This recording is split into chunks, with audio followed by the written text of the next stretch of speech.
साक्षीने आणि आशीर्वादाने भारतीय जनता पक्ष तसेच महायुतीच्या वतीने बांधवांनो आपण उमेदवारी अर्ज दाखल केलेला आहे। या उमेदवारी अर्ज दाखल करण्यासाठी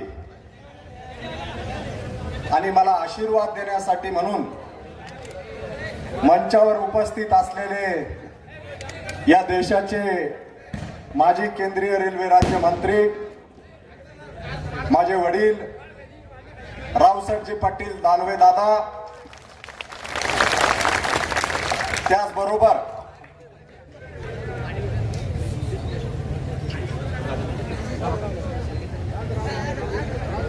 नेहमीच आपल्यामध्ये आपल्या सुखादुःखामध्ये धावून येणारी माझी आई निर्मलाताई दानवे,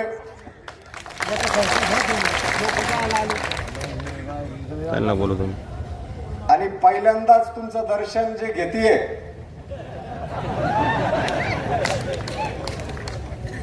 अशी माझी सौभाग्यवती रेणू दानवे या ठिकाणी उपस्थित मला आशीर्वाद देण्यासाठी जे आतापर्यंत दादाच्या खांद्याला खांदा लावून ज्यांनी भारतीय जनता पक्ष वाढवला असे शिवाजी बापू तोटे, माझे विधानसभेतले सहकारी आणि जे परत एकदा तिसऱ्यांदा आमदार होणार आहेत असे आपले आमदार नारायण भाऊ कुचे, गणेश बापू फुके, विजय नाना परिहार, आपल्या सर्वांच्या लाडक्या आशाताई, त्याचबरोबर भोकरदन तालुक्याचे अध्यक्ष नानाभाऊ गणेश पाटील ठाले आणि जाफराबाद तालुक्याचे अध्यक्ष नानाभाऊ भागिले या ठिकाणी उपस्थित ज्यांनी मार्गदर्शन केलं असे सुरेशजी दिवटे सर, राजा भाऊजी देशमुख, कौतिक काका जगताप, संतोष पाटील लोखंडे, शालिग्राम मामा मस्के, भाऊसाहेबजी जाधव, उपस्थित असलेले मी सर्वांचे नाव घेऊ शकतो परंतु वेळ फार झाला असल्याने आपल्याला दादाचं मार्गदर्शन ऐकायचं असल्याने या ठिकाणी मला आशीर्वाद देण्यासाठी उपस्थित असलेलं सर्व आदरणीय व्यासपीठ आणि एवढ्या मोठ्या संख्येने मी पहिल्यांदा अशी सभा बघतोय असे सर्व माझे वडीलधारी यांचा मला नेहमीच आशीर्वाद लाभलेला आहे आणि ज्यांची मला कायमची साथ राहिलेली आहे अशा जमलेल्या माझ्या सर्व तरुण मित्र बांधवांनो, आज मुद्दामून या व्यासपीठावर आपले जिल्हा अध्यक्ष बद्रीनाथजी पठाडे साहेब सुद्धा उपस्थित आहे। मी त्यांचंही आपण सर्वांनी एकदा जोरदार टाळ्या वाजवून स्वागत करूया। बंधूंनो, आज सकाळीच माझं मूळ गाव जवखेडा खुर्द येथील बजरंग बलीचं दर्शन घेतलं आणि तुमचं आमचं आराध्य दैवत असलेलं राजूरचे गणपती बाप्पांचा आशीर्वाद घेऊन गणपती बाप्पांना नतमस्तक होऊन मी गणपती बाप्पांना प्रार्थना केली की तुमच्या आशीर्वादाने मी आज भोकरदन जाफराबाद विधानसभेचा उमेदवारी अर्ज भरतोय आणि या तालुक्याच्या आशीर्वादाने बांधवांनो मला भारतीय जनता पक्षाने जी उमेदवारी दिली ही उमेदवारी करून येणाऱ्या 23 तारखेला तुमच्या सर्वांच्या आशीर्वादाने परत एकदा आपल्याला तिसऱ्यांदा विधानसभेत जायचंय। यासाठी गणपती राया मला आशीर्वाद दे अशी प्रार्थना करून मी आज आपल्या समोर या ठिकाणी उभा आहे। खर तर मी अशा अनेक सभा बघितल्या. या जागेवर लहानपणापासून मी या ठिकाणी येतो. स्वर्गवासी गोपीनाथरावजी मुंडे साहेब असतील, प्रमोदजी महाजन साहेब असतील, लालकृष्णजी आडवाणी असतील, यांच्यापासून तर अनेक सभा मी या ठिकाणी बघितल्या. परंतु आज तहसील पासून तर नगर परिषद पर्यंत जो जनसमुदाय मला आशीर्वाद देण्यासाठी बांधवांनो आला, हा जनसमुदाय एवढ्या संख्येने मी आजपर्यंत कधीच बघितला नाही.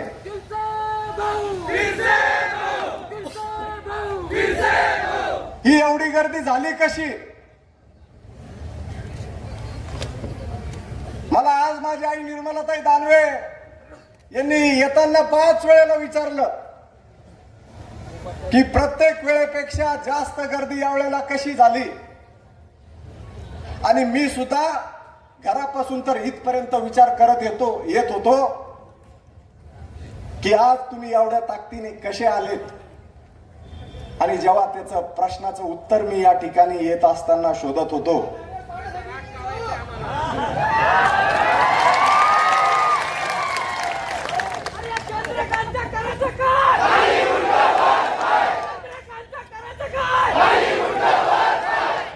त्याला पाडण्यासाठी तर आलेलेच आहेत. परंतु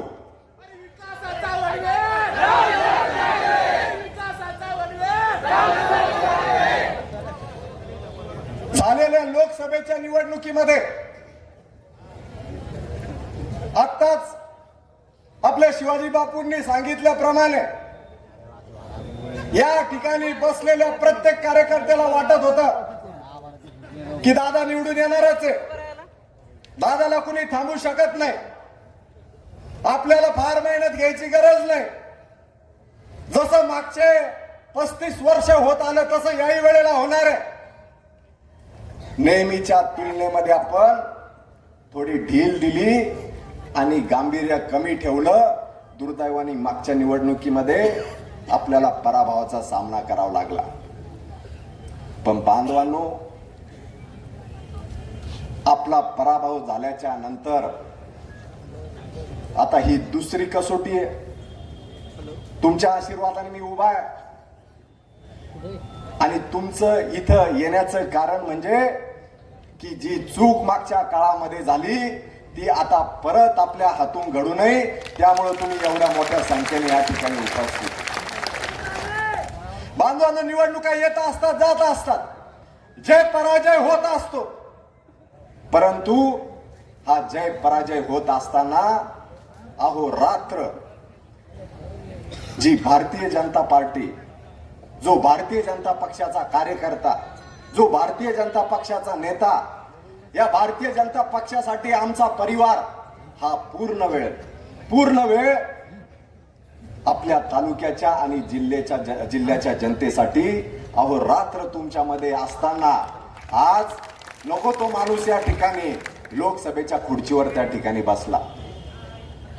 हा खेद निश्चितपणे तुमच्या मनामध्ये की जी वेळ आम्हाला कधीच बघायची नव्हती, ती वेळ आम्हाला शेवटी त्या ठिकाणी बघावं लागली. हा खेद आणि हे दुःख तुमच्या मनामध्ये, याची जाणीव बांधवांनो आम्हाला त्या ठिकाणी आमच्या परिवाराला आहे. लोकसभेचा निकाल लागला, आम्ही घरी आलो. दादांनी सगळ्यांना एका रांगेत बसवलं आणि दादांनी सांगितलं की आता आपला पराभव झाला, आपण स्वीकारला, परंतु डगमगून जायचं नाही. कारण याच तालुक्यातल्या जनतेने आणि याच जिल्ह्यातल्या जनतेने आपल्याला 35 वर्ष आशीर्वाद दिलेला आहे. आणि ज्यांचा पराभव माझ्याकडनं तुमच्या माध्यमातून झाला, अशांनी निकाल लागला आणि त्या ठिकाणाहून निकाल लागल्यानंतर 5 वर्ष गायब होणारे सुद्धा लोकप्रतिनिधी आपल्या तालुक्यामध्ये तुम्ही पाहिले असतात. 2019चा निकाल लागला, परत 5 वर्ष आले नाही. 2014चा निकाल लागला, परत 5 वर्ष आले नाहीत. जेव्हा निवडणुका आल्या आणि तिकीट घोषित झालं त्याच्या 6 महिने अगोदर या तालुक्यात दौरे करायला लागले. परंतु दादानी त्याच दिवशी सांगितलं की उद्यापासून घरातला प्रत्येक सदस्य मला जनतेमध्ये दिसला पाहिजे असं त्या ठिकाणी दादाने आम्हाला सगळ्यांना सांगितलं. आणि निश्चितपणे हा पराभव पचून दुसऱ्या दिवशी लोकसभेच्या पराभवानंतर आम्ही सर्वच्या सर्व तुमच्या सोबत आपण सगळेजण त्या ठिकाणी बांधवांनो जनतेमध्ये गेलो. आज तुम्ही मला मतदान करावं अशी मागणी तर मी निश्चितपणे करणार आहे. पण आज जे कोणी उमेदवार रिंगणात येतील खर तर आपले जे प्रतिस्पर्धी या चंद्रकांत दानवेंनी त्यांच्या 12 वर्षाच्या कालावधीमध्ये काय केलं आणि तुमच्या आशीर्वादाने संतोष दानवेंनी 10 वर्षाच्या कालावधीमध्ये काय केलं. बांधवांनो मी तुम्हाला नम्रतेची विनंती करणार आहे याची तुलना तुम्हाला त्या ठिकाणी करावं लागणार आहे. आणि ही तुलना करत असताना मी थोडा जरी कमी भरलो तर मला मतदान करू नका हेच मी आव्हान त्या ठिकाणी मी स्वतःच करणार आहे. परंतु आज तुम्हाला सगळ्यांना माहिती आहे की यांनी 12 वर्ष विकास तर केला नाही. परंतु परवा फॉर्म भरल्यानंतर भाषणातून काय सांगितलं की संतोष दानवेला काय कळतं. तो त्याच्या बापाचा हात धरून अरे माझ्या बापाचा नाही तर का तुझ्या बापाचा हात धरू का.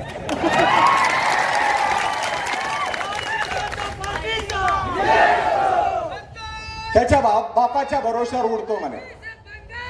याला विकास कळत नाही म्हणे. अरे बाबा मला विकास कळत नाही. मी 12 वर्ष नुसतं मटण खायचे थोडी कामं केले. 2 लाखाचं काम दिलं एखाद्या गावात की कापा 2 बोकडे. 4चं दिलं की कापा 4. 10चे दिले की कापा 10. बोकडे खायचं काम करून सुस्त पडायचं काम केले मी मागच्या 12 वर्षामध्ये. परंतु ज्या तुमच्या आशीर्वादाने जेव्हा मी आमदारकीची शपथ घेतली बांधवानो मला दादानी घरामध्ये बसवलं की जनतेने तुला निवडून दिलंय. परंतु जनतेचा विश्वास आपल्यावरनं उडाला नाही पाहिजे ही शिकवण मला दादांनी दिली. आणि पूर्ण वेळ तू जनतेसाठी काम करायचं असा आशीर्वाद माझ्या आई वडिलांनी मला त्या ठिकाणी दिला. आणि या माध्यमातून आज जर आपण विचार करायचं ठरवलं मला सांगा या तालुक्यातले रस्त्यांची अवस्था 2014 पूर्वी काय होती. निश्चितपणे या तालुक्यामध्ये दादांना तुम्ही निवडून दिलं. पण दुर्दैवानं दादा खासदार आणि आपलं सरकार असं फक्त एकदा झालं.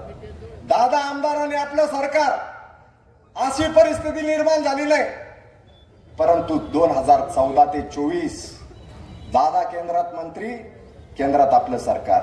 राज्यात तुम्ही मला आमदार केलं. राज्यात आपलं सरकार केंद्र आणि राज्याच्या माध्यमातून रस्त्यांची परिस्थिती सुधारण्याचं काम बांधून आपण त्या ठिकाणी केलं. परवाच्या भाषणामध्ये दानवे आणि त्याचं पोरग दानवे रावसाहेब दानवे आणि त्याचं पोरग. अरे पुंडलिकराव हरी दानवे साहेब हे 80 वर्षाचे होते तर माझाही बाप 70 वर्षाचा आहे. तू म्हणतो संतोष दानवे कोणाला उलटून बोलतो अरे तुरे करतो. मी छत्रपती शिवाजी महाराजांच्या चौकात उभं राहू शकतो. राष्ट्रवादीचा सुद्धा माणूस मला म्हणू शकत नाही की मी कोणाला अरे तुरे करतो म्हणून. राष्ट्रवादीचा सुद्धा माणूस म्हणू शकत नाही. विकास दिला सोडून आणि संतोष दानवे रावसाहेब दानवे संतोष दानवे रावसाहेब दानवे. अरे तू काय करणार आहे. जर तू निवडून आला तर तू काय करणार आहे हे सांग. तू मागच्या काळात काय केलं ते सांग. आज जाफराबाद तालुका घ्या. भोकरदन जाफराबाद रोड खराब होता त्याला मी डांबरीकरणाने जोडलं सिमेंटने जोडलं. जाफराबाद ते देऊळगाव राजा खराब होता त्याला आपण सिमेंटने जोडलं. जाफराबाद ते चिखली खराब होता त्याला आपण सिमेंटने जोडलं. भोकरदन ते जालना खराब होता त्याला आपण सिमेंटने जोडलं. भोकरदन ते सिल्लोड मार्गे संभाजीनगर सुद्धा खराब होता, त्याला आपण सिमेंटने जोडलं. भोकरदन ते हसनाबाद मार्गे तळेगाव, त्याला आपण सिमेंटने जोडलं. हे मी प्रमुख रस्त्यांचं नावं सांगितले. पण याच्या व्यतिरिक्त आज बांधवांनो तुम्ही नाव घ्या आणि त्यांना या स्टेजवर बोलवा की तुम्ही 10 रस्ते कोणते डांबरीकरणाचे केले ते सांगा.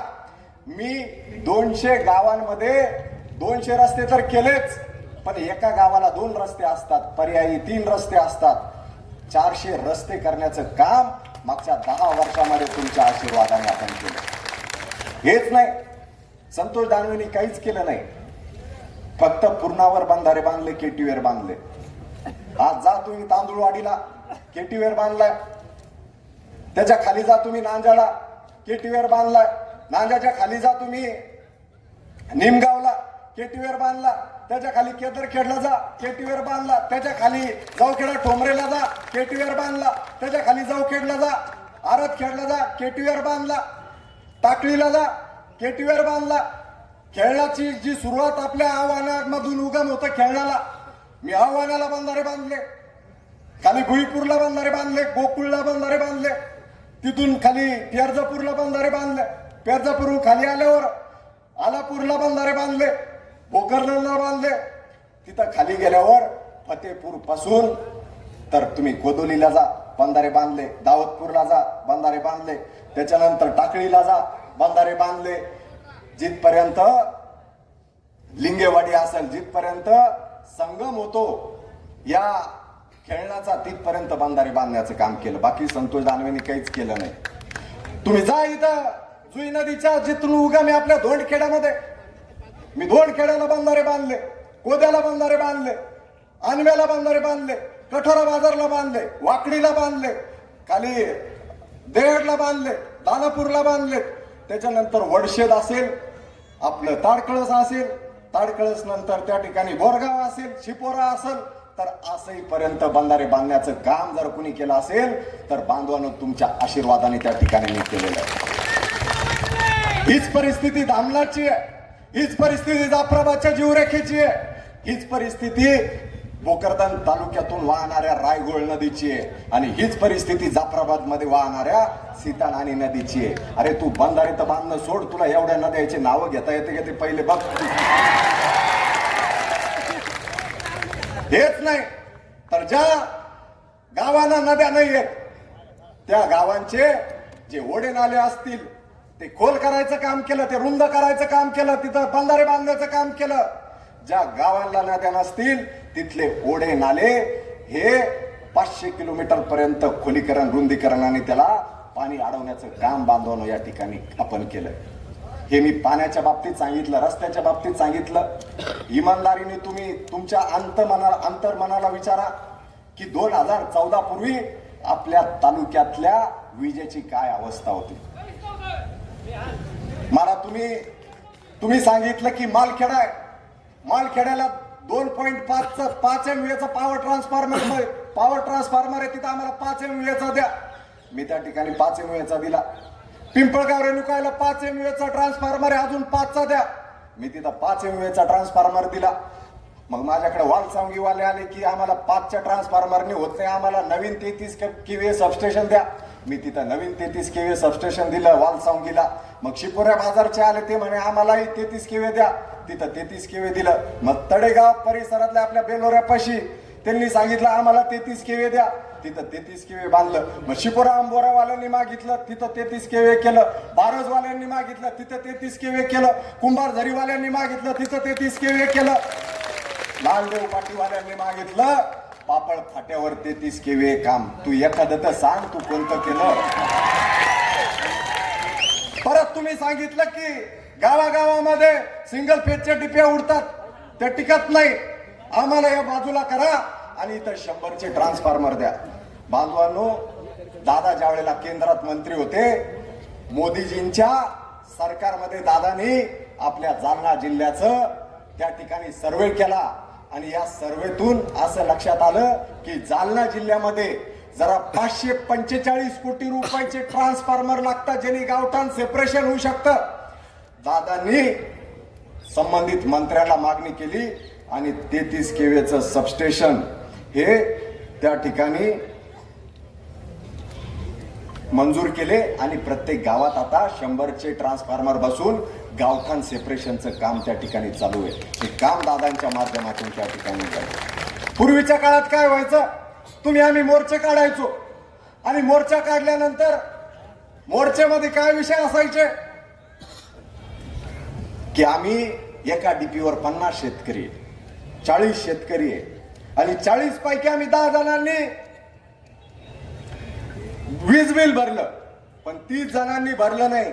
पण त्या 30 जणांमुळं आमची सुद्धा डीपी बंद होती, आमचा सुद्धा ट्रान्सफॉर्मर बंद होता. मग हेच काम दादानी दिल्लीत सांगितलं आणि मी राज्याच्या सरकारला सांगितलं.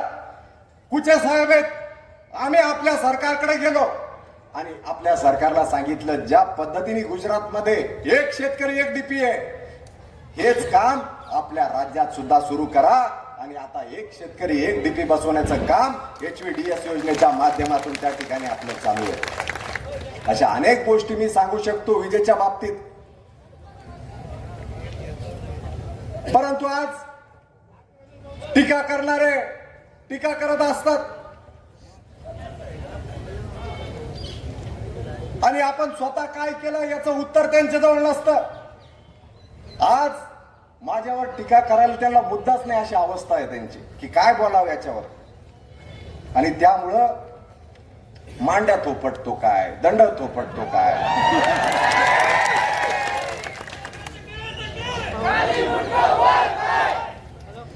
अरे तुला 2दा उलट केलं तू मांडी थोपट. हा माणूस नाही असं म्हणतात ना की 3ऱ्यांदा उलट केल्यावर परत मांडी आणि दंड थोपटल्या जात नाहीत म्हणून एकदा राहिलेलं आहे. मला बरेच जण आता मी तिथून येत असताना खुणवत होते की मांडा थोपटा, दंड थोपटा. ही संस्कृती आपली नाही, लक्षात घ्या. मला याची जाणीव आहे की संतोष दानवेने किती मांड्या थोपटले आणि किती दंड थोपटले तरी निवडून येणं संतोष दानवेच्या हातात नाहीये. तर रिंगणातल्या पैलवानांना जे उतरलेले आहेत, कोणाची पाठ लावायची हे कुणाच्या हातात असेल तर बसलेल्या सर्व मतदार बांधवांच्या आणि जनता जनार्दनाच्या हातात आहे. हे तू लक्षात ठेव. तुला काय वाटतं की लोकसभेमध्ये पराभव झाला म्हणून तीच परिस्थिती विधानसभेत आहे? तर आत्ताच बापूंनी सांगितल्याप्रमाणे तुम्ही जनतेला विश्वास नाही हासिल केला. तुम्ही जनतेला तुम्ही फसवलं आणि हे फसवण्यामध्ये काँग्रेस असेल, शरद पवारची राष्ट्रवादी असेल, उद्धव ठाकरेची सेना असेल किंवा यांचे देशातले मित्र पक्ष असतील, हे जनतेला फसवण्यामध्ये यशस्वी ठरले. आमचे दलित बांधव आहेत. या दलित बांधवांना काय सांगण्यात आलं की जरा भारतीय जनता पक्षाने जरा 400 पार केलं तर संविधान बदलण्यात येईल. हे घाबरून गेले. आमचे सगळे दलित बांधव घाबरले की असं झालं तर मग आपलं कसं व्हायचं. परंतु मी त्यांना नम्र विनंती करतो की या ज्या काही अफवा काँग्रेसने मागच्या काळात लोकसभेमध्ये पसरून तुमच्या मनामध्ये भीती घातली, माझ्या सर्व दलित बांधवांना माझं सांगणं आहे की डॉक्टर बाबासाहेब आंबेडकरांनी आपल्याला सर्वांना जे संविधान दिलेलं आहे, हे संविधान फक्त दलित बांधवांसाठी लागू नसून तुमच्या समोर उभा असलेल्या संतोष दानवेला सुद्धा ते लागू आहे. आपण लक्षात घ्या. आज जरा डॉक्टर बाबासाहेब आंबेडकरांनी दिलेलं संविधान नसतं तर लोकशाहीच्या अधिकारात आज मला उमेदवारी अर्ज दाखल करण्याचा अधिकारच त्या ठिकाणी राहिला नसता. आणि म्हणून हे संविधान कुठे एका जातीसाठी नाहीये, तर हे संविधान या देशातल्या प्रत्येक नागरिकांसाठी हे पवित्र असलेलं संविधान हे आपण सर्वांनी लक्षात घेतलं पाहिजे. आणि म्हणून यांच्या भूलथापांना आपण बळी पडू नका. दुसरा विषय काय झाला लोकसभेमध्ये बांधवांनो, 2017 मध्ये मराठा आरक्षणाचा लढा उभा राहिला. इथं अनेक मराठा तरुण आहेत, अनेक मराठा बांधव आहेत. 2017 मध्ये तुम्ही आम्ही आपण सर्वांनी मिळून मराठा आरक्षणासाठी 58 पेक्षा जास्त क्रांती मोर्चे त्या ठिकाणी राज्यामध्ये काढले आणि अतिशय शांतप्रिय काढले. म्हणजे याची दखल आपल्या देशात नाही तर जगामध्ये घेण्यात आली की एवढं शिस्तप्रिय पद्धतीने जरा कोणता समाज मोर्चा काढत असेल तर तो आपला मराठा समाज आहे, असं त्या ठिकाणी या समाजाची दखल त्या ठिकाणी घेण्यात आली. आम्ही सुद्धा त्यावेळेला मी आणि कुचे साहेब सरकारमध्ये होतो. आम्ही मुख्यमंत्री, उपमुख्यमंत्री आणि आपल्या महायुतीच्या सरकारच्या सर्व मंत्र्यांना भेटलो आणि त्यांना विनंती केली की मराठा समाज म्हणजे संतोष दानवे, शिवाजी बापू तोटे, गणेश बापू तोटे, शालिकराव मस्के किंवा गणेश पाटील ठाले, नाना भागिले हे नाहीयेत, तर मराठा समाजामध्ये या ठिकाणी गरीब सुद्धा तरुण आहेत, जे हुशार असून शिक्षणामध्ये त्या ठिकाणी आरक्षणामुळे नंबर लागत नाही, जे कर्तृत्व असून त्या ठिकाणी नोकरीमध्ये अडचणीत आहेत आणि अशा परिस्थितीमध्ये समाजाला आपण आरक्षण दिलं पाहिजे अशी जेव्हा मागणी आम्ही केली, आपल्या राज्य सरकारने विधानसभेमध्ये आमच्या मतदानाच्या माध्यमातून कायदा तयार केला आणि मराठा समाजाला बांधवांनो 2018-19 मध्ये त्या ठिकाणी आरक्षण देण्यात आलं आणि त्या कामावर तुम्ही सर्वजण समाधानी असताना 2019 मध्ये जेव्हा निवडणूक झाली आणि जनतेने ठरवलं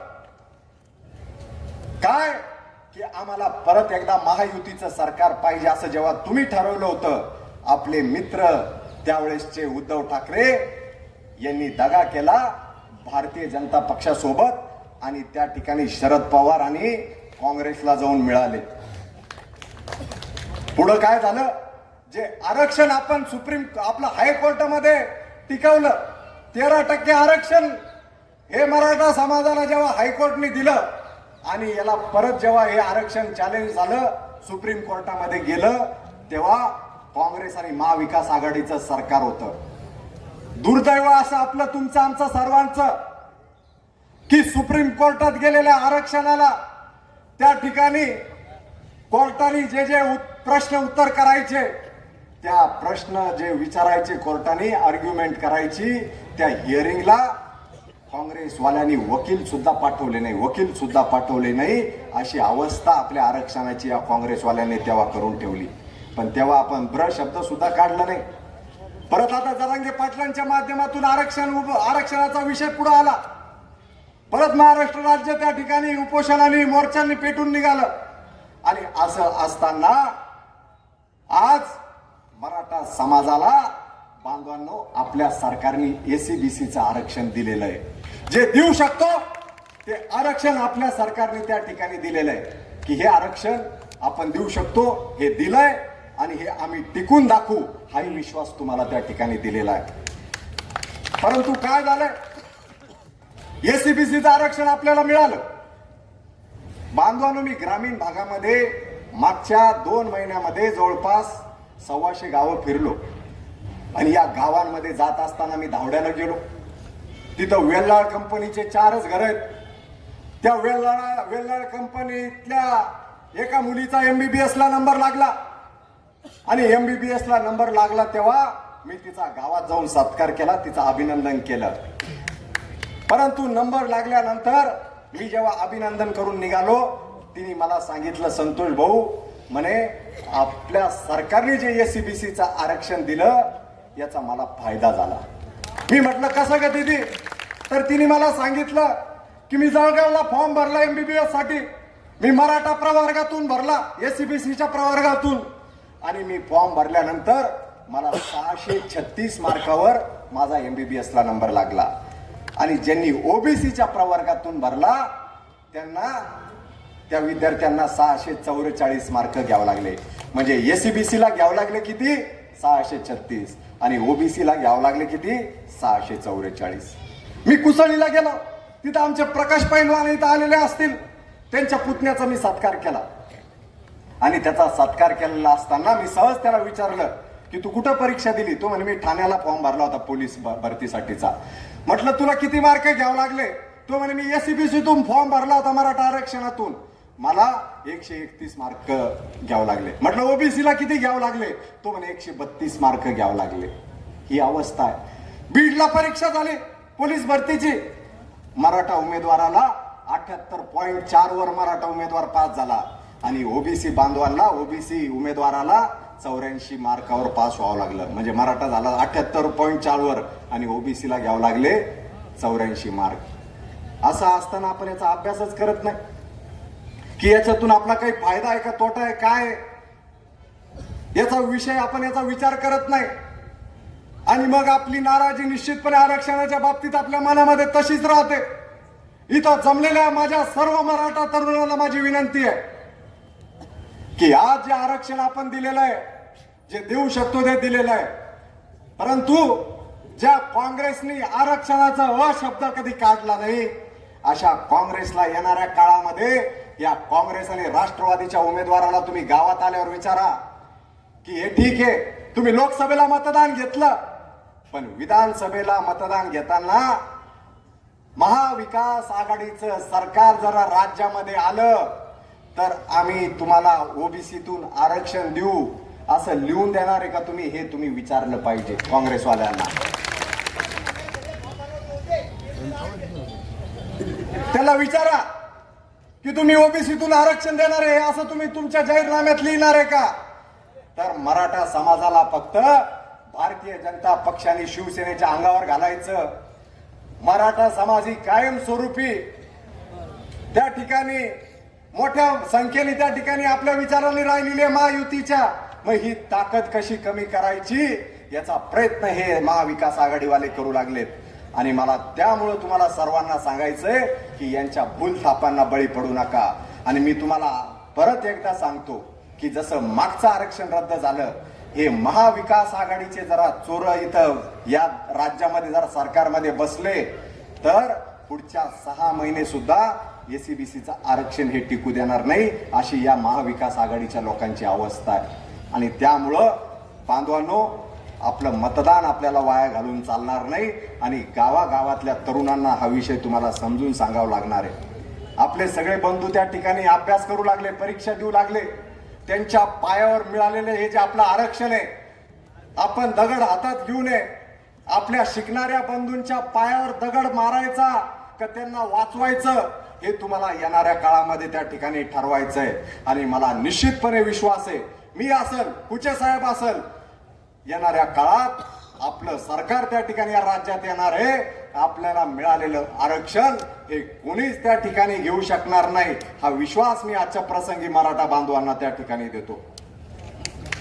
अशा अनेक गोष्टी आहेत बांधवांनो. आज या तालुक्यामध्ये अनेक विकासाची कामं करत असताना मागच्या आमदारांनी काय केलं आणि मी काय केलं याची थोडक्यात 5 मिनिटांमध्ये मी तुम्हाला तुलना सांगणार आहे. 2014ला चंद्रकांत दानवे जेव्हा माझ्या समोर उभे राहिले तेव्हा या तालुक्यामध्ये कामगार मंडळातून नोंदित सदस्यांची संख्या होती 213. 213 कामगार होते या तालुक्यात, 213.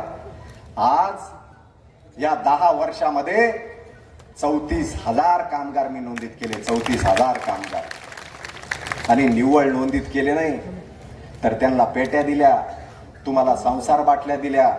एवढंच नाही तर भोकरदन तालुक्याचं क्षेत्रफळ मोठं आहे, त्याच्यामुळे 9 कोटी रुपये मागच्या 6 महिन्यामध्ये शिष्यवृत्ती आपण वाटली. आणि जाफराबाद तालुक्यामध्ये 6 कोटी रुपये शिष्यवृत्ती ही आपण कामगार मंडळाच्या माध्यमातून तुमच्या मुलाबाळांच्या शिक्षणासाठी त्या ठिकाणी दिली. अनेक आपल्या माता भगिनी त्यांच्या घरातला करता धरता माणूस दगावला, त्यांच्या परिवाराला दरवर्षी 24,500 रुपये आपण कामगार मंडळाच्या माध्यमातून त्या ठिकाणी देतो. हेच नाही तर एखाद्याचं लग्न जमलं तर त्याला आपण 30,000 रुपये त्या तरुणाला लग्न लावण्यासाठी त्या ठिकाणी देतो. फक्त पोरी तुम्हाला तुमच्या पाहून घ्यायच्या. इकडचे बिना लग्नाचे लगेच असे टाईट झाले, असे लूज बसलेले होते. त्याची एक मोहीम घेणार आहे आपण नंतर. पण बांधवांनो गमतीचा भाग सोडा, कामगार मंडळ तुमच्यापर्यंत पोहोचवलं. संजय गांधी निराधार योजनेत काय व्हायचं की कोण भाजपचा बाजूला करा, कोण सेनेचा बाजूला करा, कोण काँग्रेसचा याची मंजूर करा, कोण राष्ट्रवादीचा याची मंजूर करा. पण मी आल्यानंतर भोकरदन आणि जाफराबाद मध्ये तुम्ही माहितीच्या अधिकारामध्ये भोकरदन जाफराबादचा आकडा घ्या. 57,000 संजय गांधी निराधार योजनेच्या पगारी आपण त्या ठिकाणी चालू केलेल्या आहेत. 57,000 पगारी. आणि मी फेसबुकवर काही आमदारांचे भाषण पाहिले. ते काय सांगतात की आमच्या तालुक्यात 11,000 संजय गांधीच्या पगारी झाल्या, कोणी म्हणतो 15,000 पगारी चालू झाल्या. त्यांना माहितीच नाही की इथं 57,000ची मंडळी एका तालुक्यामध्ये. हे काम आपण त्या ठिकाणी उभं केलं. हेच नाही तर अशा अनेक वैयक्तिक लाभाच्या गोष्टी केल्या. लोकसभेनंतर तुम्ही मला काय म्हटले की शेतकऱ्यांमध्ये शेतीमालाच्या भावाची नाराजी आहे, सोयाबीन आणि कापसाला अनुदान दिले गेलं पाहिजे. आम्ही सरकारकडे गेलो, मागणी केली की सोयाबीन आणि कापसाला अनुदान दिले गेलं पाहिजे. आपल्या सरकारने हेक्टरी 5,000 आणि 2 हेक्टरापर्यंत 10,000 रुपयाचं अनुदान बांधवांना त्या ठिकाणी दिलं. तुम्ही सांगितलं की दुधाला भाव मिळाला पाहिजे, 7 रुपये लिटर प्रमाणे दुधाला अनुदान देण्याचं काम आपल्या सरकारने त्या ठिकाणी केलं. तुम्ही म्हटले की वीज बिलाच्या बाबतीमध्ये काहीतरी करा. तुम्हाला वीज बिल माफ केलेले 00चे बिल आले आणि 0चे बिल आले नाही तर पुढच्या 5 वर्षासाठी तुमचं वीज बिल त्या ठिकाणी बांधवांनो सरकारने माफ केलेलं आहे. याचा विचार आपल्या सर्व शेतकरी बांधवांनी केला पाहिजे.